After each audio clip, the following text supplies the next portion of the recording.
अस्सलाम वालेकुम स्टूडेंट्स, आज की वीडियो में हम डिस्कस करेंगे 2025 के जो पेपर है कॉन्स्टिट्यूशनल लॉ का, उसमें कितने क्वेश्चन आए थे, किस तरह से उसको प्रिपेयर करना था।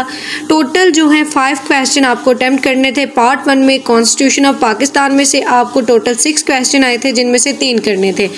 अब हम पहले क्वेश्चन को देख लेते हैं। जो पहला क्वेश्चन आया था वो था elaborate and interrupt the article 8 of the constitution of Pakistan 1973 कि आर्टिकल 8 जो है उसमें क्या बताया गया है कॉन्स्टिट्यूशन ऑफ पाकिस्तान के बारे में। मैंने जो गेस्ट पेपर आपके साथ शेयर किए थे उसी के अकॉर्डिंग जो है ये पेपर में आया है, और इसमें जो है जी आर्टिकल 8 के बारे में सबसे पहले बताया गया है। आर्टिकल 8 जो है it's relates to fundamental rights, like इसमें बताया जाता है कि ऐसा कोई कानून नहीं बनाया जाएगा पाकिस्तान में जो कि फंडामेंटल राइट्स को वॉइड कर दे। ठीक है, स्टेट ऐसा कोई भी कानून नहीं बनाएगी। ठीक है, ये इसमें बताया गया, और इसमें ये भी साथ में बताया गया कि स्टेट को कब इख्तियार दिया जाता है, वो किन सिचुएशन में फंडामेंटल राइट्स को अब्रोगेट कर सकती है। तो उन सिचुएशन में भी स्टेट को एक मुकम्मल इख्तियार हासिल होता है। लाइक अगर आप देखें तो मुल्क में क्या है कि मुल्क में इस वक्त जो है सूरत हाल इस तरह से चल रही है कि जी एमरजेंसी है, वार है, फ्लड है, तो लोगों को उनके घरों से जो है वो बाहर निकाला जाता है कि भाई आप इस जगह पे सेफ नहीं है, आपको सिक्योर प्लेस पे हम लेके जाएंगे।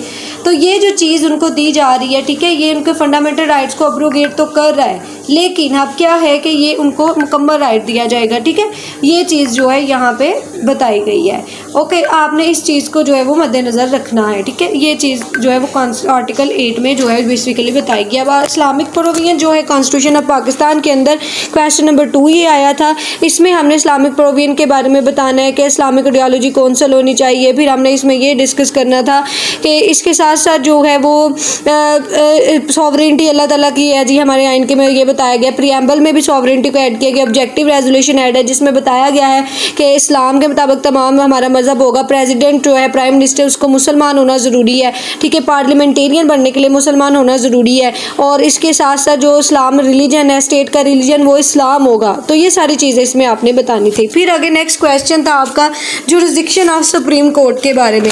तो सुप्रीम कोर्ट की क्या जुरिस्डिक्शन थी, ठीक है, उसके बारे में आपने राइट डाउन करना था नोट्स, और सुप्रीम कोर्ट की ओरिजिनल और एपिलेट जुरिस्डिक्शन को बताना था। ओरिजिनल होता है कि उसके पास जो है वो क्या है कि जो भी कोर्ट के मामला है उनमें पार्टिसिपेट कर सकती है, और एपिलेट में होता है कि जो भी अपील वगैरह होती है लाइक लोअर कोर्ट्स की तो वो वहाँ पे की जा सकती है। उसके बाद क्वेश्चन नंबर 2 अगर आप देखें तो उसमें क्या आया हुआ था, उसमें था कि कंडीशंस बतानी है जी एमरजेंसी पावर जो मुल्क में नाफिज की जाती हैं। ठीक है, उसके बारे में आपने बताना है। तो एमरजेंसी पावर के बारे में जो है वो हमने यहाँ पे लिखना था। ठीक है, एमरजेंसी पावर्स जो है जी वो 32, 33, 32(8) है। ये प्रेसिडेंट के पास आज पावर होती हैं। प्रेसिडेंट जब चाहे मुल्क में जो है जी वार की सिचुएशन आ गई है, तो यहाँ उसको लग रहा है कि भाई मुल्क के अमन व ईमान के लिए जो ज़रूरी है, तो वो फिर क्या कर सकता है, मुल्क में वार के ऐलान कर सकता है। फिर आर्टिकल 63 आ गया था जी, ये बेसिकली आपके क्वालिफिकेशन एंड डिसक्वालिफिकेशन के रिलेटेड था। ठीक है, इसको भी आपने लिखना था। इसमें क्वालिफिकेशन और डिसक्वालिफिकेशन आती थी मेंबर्स जो हैं जी आपके पार्लियामेंट के, या लाइक आपने पार्लियामेंट के बारे में बताना है। पार्लियामेंट के बाद आपने इसमें जो है वो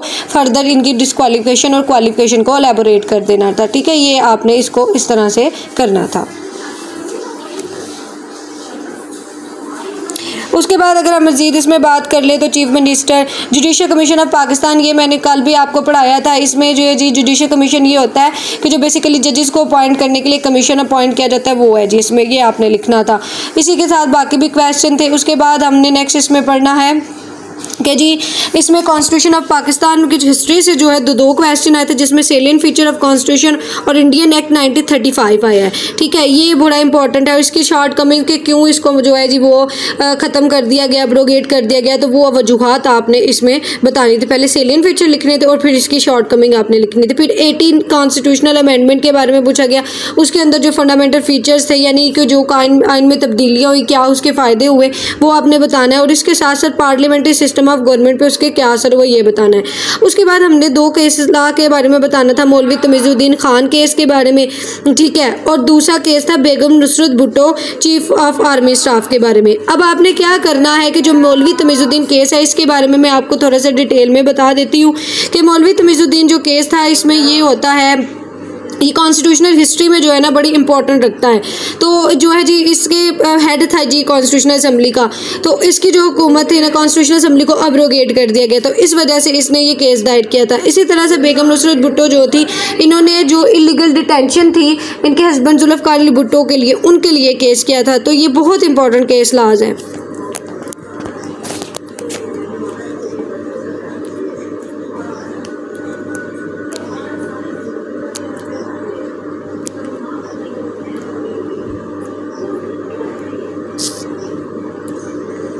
दिल का है ये बंजारापन, दिल है कि ये है धड़कन।